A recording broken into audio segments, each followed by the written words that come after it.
अवधूत चिंतन श्री गुरुदेव दत्त विपाश्यल चरितामृत श्रीपाद वल्लभ गुरु परमेश्वरस्य योगीश्वरस्य शिवशक्ति समन्वितस्य श्री पर्वतस्य शिखरं खलु सन्निविष्टं त्रैलोक्य पावन पदाब्ज महं नमामि। काषाय वस्त्रं करदण्डधारिणं कमण्डलुं पद्मकरेण शङ्खं चक्रं गदाभूषभूषणाढ्यं श्रीपादराजं शरणं प्रपद्ये। श्रीपादश्री वल्लभનો જય જયકાર જો। શ્રીપાદશ્રી વલ્લભ ચરિતામૃત અધ્યાય 50। ગુરુ નિંદા કરવાથી પ્રાપ્ત થતું દારિદ્ર્ય તેવા શાપનું નિવારણ એટલે કે નામસ્મરણનો મહિમા। શ્રીપાદશ્રી વલ્લભે એક વખત કહ્યું કે હવે શંકર ભટ્ટ, આપણા અગ્નિ યજ્ઞ પછી વાયુ યજ્ઞ આપણે કરવાનો છે અને હું વાયુ યજ્ઞ પણ પ્રારંભ કરવાનો છું। તો વાયુ યજ્ઞ એટલે શું તે મને સમજાયું નહીં। તો એક બ્રાહ્મણ પેટ શોથી ત્રાસીને તે બ્રાહ્મણ આત્મહત્યા કરવા માટે વિચારતો હતો।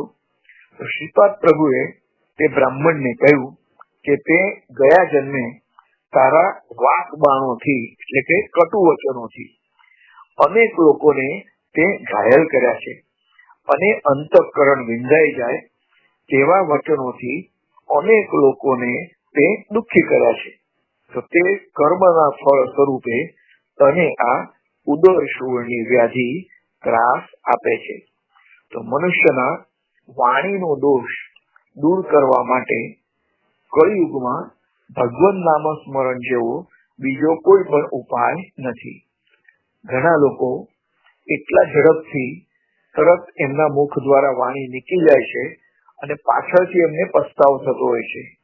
તો આ પણ વાણીનો દોષ દૂર કરવા માટે આપણે હંમેશા ભગવાન નામ સ્મરણ કરવું જોઈએ। ઈશ નામ સ્મરણથી વાયુમંડળ પણ શુદ્ધ થાય છે અને કુરવપુરમાં શ્રીપાદ પ્રભુ કહે છે કે મેં નામસ્મરણનો મહાયજ્ઞ શરૂ કર્યો છે અને તેમાંથી જ વાયુ મહાયજ્ઞનો પ્રારંભ થયો છે। આપણે અનેક પ્રકારના યજ્ઞો છે, તેમાં યજ્ઞાનામ જપ યજ્ઞોસ્મિ।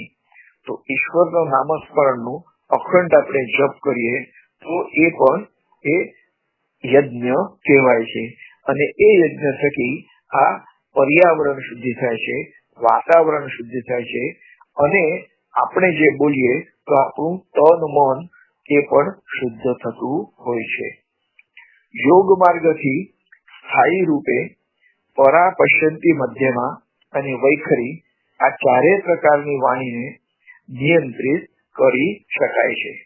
ઘણા લોકો પહેલા એકદમ ક્રોધમાં કે ગમે તે રીતથી બોલી જાય છે અને પાછળથી એમને પસ્તાવો થતો હોય છે। તો જો તેઓ નામસ્મરણનો આશ્રય લે તો નામમાં એમની વિશેષ પ્રીતિ હોવાથી એ ઝડપથી જે બોલી જાય અને પાછળથી પસ્તાવો થાય એવું એમને કદી પણ થાય નહીં। કોઈ પણ વ્યક્તિ શ્રીપાદશ્રી વલ્લભ દિગંબરા દત્ત દિગંબરા એમ મારું નામસ્મરણ અંતઃકરણ પૂર્વક કરશે તેવા ભક્તોને માટે હું સહજ પ્રાપ્ય છું અને તેને સર્વ શુભકારક અભય આપું છું। શ્રી ચરણોના આદેશ અનુસાર 3 રાત્રિ અને 3 દિવસ સુધી કુરવપુરમાં શ્રીપાદ શ્રી વલ્લભ દિગંબરા એમ નામસ્મરણ ચાલુ હતું અને આ 3 દિવસો દરમિયાન શ્રીપાદે કુરવપુરમાં રાત્રિ નિવાસ માટે ભક્તોને રજા આપી હતી। વૃદ્ધ બ્રાહ્મણનું ઉદરશૂળ પણ આ રીતથી દૂર થયું છે। શ્રીપાદ પ્રભુએ કહ્યું કે વાયુમંડળમાં સર્વત્ર દૂષિત વાકજાળ પથરાયેલી છે અને તેના લીધે પૃથ્વી, જળ, તેજ, વાયુ અને આકાશ તત્વ પર પણ તેના દુષ્પરિણામોની અસર થાય છે। તો પંચમહાભૂત દૂષિત થાય તો મન, શરીર, અંતરાત્મા પણ દૂષિત થતો હોય છે અને તેનાથી મનુષ્યની પાપ વૃદ્ધિ વધતી ચાલે છે. પરિણામ રૂપે સમગ્રતઃ પાપ અને દરિદ્રતા વધતી હોય છે. ગરીબાઈને લીધે દાન આદિ વિહિત કર્મો પણ થતા નથી અને તેના ફળ સ્વરૂપે પુનઃ દારિદ્ર્ય ભોગવવું પડે છે. તો આ રીતથી આ દુષ્ચક્ર છે, તો એને દૂર કરવા પણ આપણે નામસ્મરણ કરવું જોઈએ. ત્રિકરણ શુદ્ધિની આવશ્યકતા. તો દારિદ્ર્ય અને પાપ કર્મથી વિમુક્ત થવું હોય તો મનુષ્યનું મન, શરીર અને વાણી શુદ્ધ હોવી જરૂરી છે અને આને જ ત્રિકરણ શુદ્ધિ કહે છે. તો કેટલાક લોકો શરીર દ્વારા કોઈને ઈજા પહોંચાડે તો એ એક પાપ કર્મ છે, અને કેટલાક લોકો શરીર દ્વારા નહીં પરંતુ મન દ્વારા કોઈના વિશે ખરાબ વિચારો કરે છે તો એ પણ મન દ્વારા થતું પાપ કર્મ છે. કેટલાક લોકો શરીર દ્વારા કોઈ ઈજા પહોંચાડતા નથી પરંતુ કડવી વાણી દ્વારા બીજા લોકોને ઘાયલ કરતા હોય છે. તો આ ત્રણેય પ્રકારથી કોઈને ઈજા ન પહોંચે એને પણ મહાયજ્ઞ જ કહી શકાય અને તેને જ ત્રિકરણ શુદ્ધિ કહેવામાં આવે છે. મનના વિચાર પ્રમાણે જ વાણી હોવી જોઈએ અને બોલવા પ્રમાણે જ કર્મ પણ હોવી જોઈએ. તો નારેશ્વર નિવાસી પૂજ્ય શ્રી રંગોદૂત મહારાજે એક ભજનમાં કહ્યું છે કે વાણી વર્તન વાક્ય સમતા. તો જેવી વાણી છે એવું જ વર્તન, અને વર્તન પ્રમાણે જ પાછી વાણી હોવી જોઈએ. આવો ત્રિકરણ શુદ્ધિ મેળવેલો માણસ જ શ્રેષ્ઠ ગણાય છે. મનમાં એક વિચાર હોય, ઉદાહરણાર્થ કોઈનું ભલું કરવાની ઈચ્છા હોય, મદદ કરવાની ઈચ્છા હોય, પણ વાણી એ પ્રમાણેની ના હોય, અથવા વાણી એ પ્રમાણેનું હોય પણ વર્તન એ પ્રમાણે ના હોય, પાછળથી વિચાર થઈ જાય કે ના આપણે આને મદદ નથી કરવી, તો એ ત્રિકરણ શુદ્ધિ ન કહેવાય. વાણી તેનાથી જો ભિન્ન હોય તો તેથી બંનેમાં સામ્ય હોતું નથી અને કર્મ પણ નિરાળું જ હોય છે. તો આને જ અશુદ્ધ ત્રિકરણ કહે છે. તો આમ થવાથી જ મનુષ્ય દુષ્ટ સ્વભાવનો થતો હોય છે અને આ કળયુગમાં સહજ રીતે ભવસાગર તરી જવા માટે સુલભ ઉપાય એટલે જ ભગવદ નામ સ્મરણ છે. તો આમ તો ભવસાગર તરી જવાના અનેક માર્ગો છે. ઈશ નામ જીભ પર સદા રમતું રહે તો પવિત્ર અને સત્ય બોલવાની ટેવ પડે છે.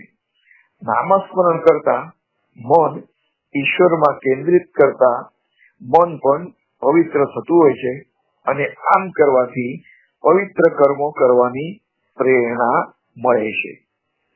કર્મ વિમોચન.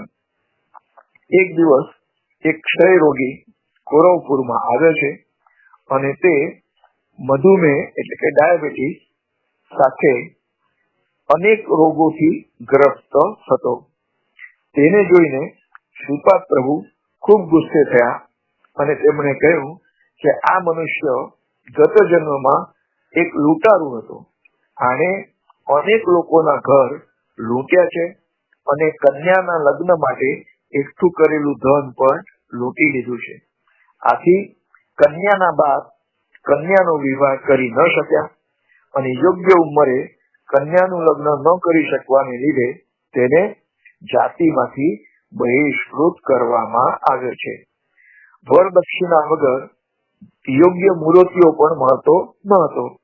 તો આવી પરિસ્થિતિને લીધે કન્યાને વૃદ્ધ પતિ સ્વીકારવો પડ્યો છે અને આથી કન્યાએ આત્મહત્યા કરી.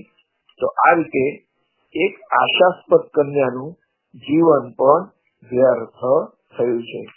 તો તે સમયે લૂંટારૂ દ્વારા અનેક ઘરમાં આવી પરિસ્થિતિ ઉદ્ભવવા પામી હતી અને ગત જન્મના આવા અનેક લોકોના નિશાસા આ ક્ષય રોગીને ભોગવવા જ પડે. ક્ષય રોગી દીન થઈને પ્રાર્થના કરવા લાગ્યો છે અને કરુણામય શ્રીપાદ પ્રભુએ તેને પંચદેવ પહાડ દરબારની ગૌશાળામાં નિદ્રા કરવા માટે કહ્યું છે. ત્યાં પુષ્કળ મચ્છરોનો ત્રાસ હતો અને તેને પીવા માટે પાણી પણ બિલકુલ આપશો નહીં તેમ શ્રીપાદ પ્રભુએ કઠોર સૂચના આપી હતી. તો સ્વપ્નમાં તે ક્ષય રોગીને એક રાક્ષસ દેખાયો અને રાક્ષસે તેનું ગળું દબાવીને ઠાર મારવાની ધમકી આપી.